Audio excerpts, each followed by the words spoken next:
जय श्री गणेश दर्शकों। अब तक मैंने आपको बताया कि कैसे गजासुर जब महादेव को अपने उदर में स्थित कर लेता है तो माँ पार्वती अत्यंत रौद्र रूप धारण कर लेती हैं और उन्हें समझाने के लिए देवी लक्ष्मी, भगवान विष्णु, माँ सरस्वती और ब्रह्मदेव स्वयं आते हैं। सब मिलकर उन्हें समझाते हैं।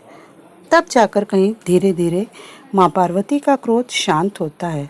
माँ लक्ष्मी उन्हें एक कलश देती हैं और कहती हैं कि आप इस मंगल लेप से स्नान कीजिए और अपने पुत्र के शुभ कल्पना कीजिए, क्योंकि ब्रह्मांड में ऐसा कोई नहीं है जो भोलेनाथ को हानि पहुंचा सकता है। विश्वास रखिए, श्री हरि भोलेनाथ को अवश्य ले आएंगे। माँ पार्वती उस मंगल लेप से स्नान करती हैं और सरोवर के पुष्पों में उन्हें अपनी कल्पना से एक बालक का चेहरा दिखाई देता है। तब माँ पार्वती को भगवान भोलेनाथ का वरदान याद आता है और कार्तिकेय के एक भाई की प्राप्ति की इच्छा भी याद आती है और वो अपनी कल्पना से एक सुंदर शिशु आकृति की रचना करने लगती हैं।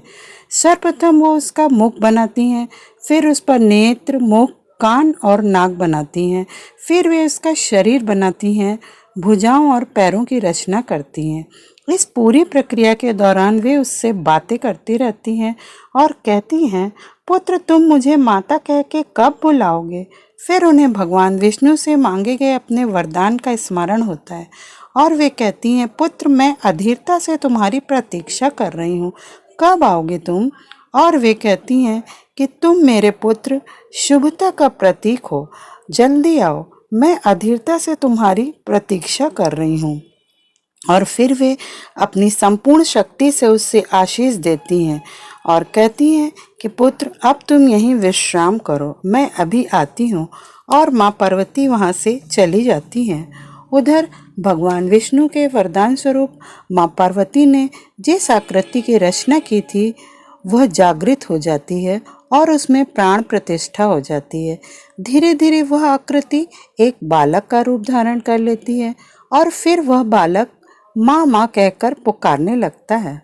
यह ध्वनि माँ पार्वती तक भी पहुँचती है।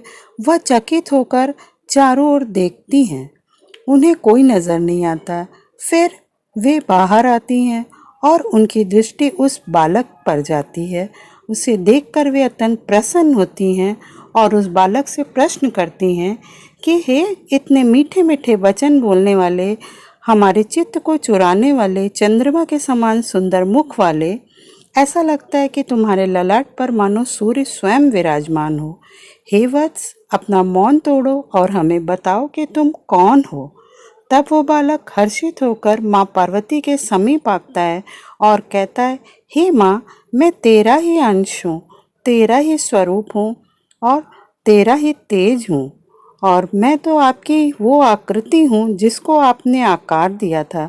मुझे आपसे बहुत ममता की अनुभूति हो रही है। फिर वो बालक माँ पार्वती के चरण स्पर्श करता है और कहता है, माँ मैं आपको सुख देने आया हूँ।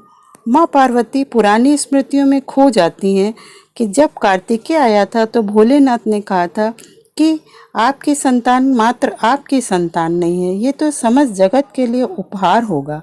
और उन्हें कार्तिकेय का प्रस्थान भी याद आता है और वे दुखी होकर अपना मुंह मोड़ लेती हैं। वह सुंदर बालक कहता है, माँ आप इतनी चिंतित क्यों हैं? इस संसार में मैं आपका दुख ही तो हरने आया हूँ।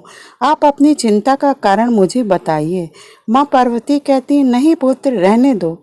इस संसार में मैं जिस पर अपना स्नेह न्यौछावर करती हूँ वही छोड़कर मुझे चला जाता है। शेष अगले भाग में।